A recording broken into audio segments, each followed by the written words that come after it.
नमस्कार, मी डॉक्टर विवेक जाजू, एक इंटरव्हेन्शनल रेडिओलॉजिस्ट आणि छत्रपती संभाजीनगर येथील जाजू क्लिनिकचा फाउंडर आहे.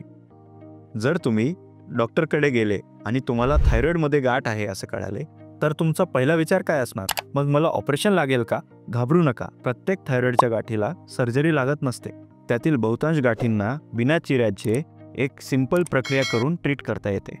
थायरॉइड नोड्यूल म्हणजे मानेमध्ये असणाऱ्या थायरॉइड ग्रंथीच्या गाठी असतात. आणि आनंदाची बातमी म्हणजे अशा बहुतांश गाठी कॅन्सरच्या नसतात.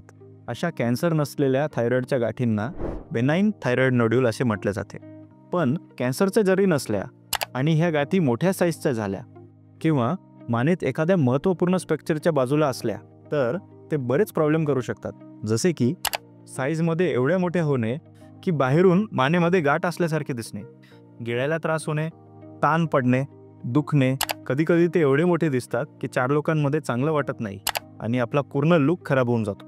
इतके वर्ष ह्याला एकच उपचार होता, तो म्हणजे ऑपरेशन. पण ऑपरेशनसोबत त्याचे दुष्परिणाम, रिस्क आणि कॉम्प्लिकेशन्स पण असतात. जसे की मानेत ऑपरेशनची जखम भरल्यानंतर त्या जखमेची खून दिसणे म्हणजे स्कार दिसणे, जनरल ॲनेस्थेशिया म्हणजेच पूर्ण भूल द्यावी लागते, आपले कामधंदे सोडून काही दिवस हॉस्पिटलमध्ये ॲडमिट राहावं लागतं, डेली रुटीन आपला पूर्ण डिस्टर्ब होऊन जातो. लहान मुलं हॉस्पिटलमध्ये घाबरतील म्हणून त्यांना घेऊन जाता येत नाही. मग तुम्हाला हा प्रश्न येऊ शकतो की जर हे गाठ कॅन्सरचे नाही तर ह्याला ऑपरेशन करायची गरज काय? अशा परिस्थितीमध्ये मायक्रोवेव्ह ॲब्लेशन हा पर्याय बेस्ट असतो. बेनाइन थायरॉइड नोड्यूलसाठी MWA म्हणजेच मायक्रोवेव्ह ॲब्लेशन हा एकदम सुरक्षित आणि अत्यंत प्रभावी पर्याय आहे. MWA हे एक बिन टाक्याची प्रक्रिया आहे. याच्यात सुईद्वारे त्या गाठीला मायक्रोवेव्ह एनर्जी दिली जाते, जेणेकरून ती गाठ आहे तिथेच आपोआप जिरायला सुरू होते. सर्जिकल ब्लेडचा वापर सुद्धा केला जात नाही. कुठल्याही प्रकारचा चिरा दिला जात नाही. चिरा नाही तर टाक्याची गरज नाही. चिरा व टाका नसेल तर स्कार होत नाही. एवढेच नाही तर हॉस्पिटलमध्ये ॲडमिट होण्याची पण गरज पडत नाही, कारण ही प्रक्रिया एक सुन्न करायचं इंजेक्शन देऊन डे केअर बेसिसवर केली जाते. पेशंट त्याच दिवशी घरी जातात आणि पुढच्या दिवशीपासून आपल्या कामाला लागतात. ऑपरेशनमध्ये पूर्ण थायरॉइड काढला जातो आणि नंतर आयुष्यभर थायरॉइड हॉर्मोनच्या गोळ्या खाव्या लागतात. पण MWA मध्ये फक्त गाठ जिरवली जाते, त्याच्या आजूबाजूचा असणारा नॉर्मल थायरॉइड काढला जात नाही.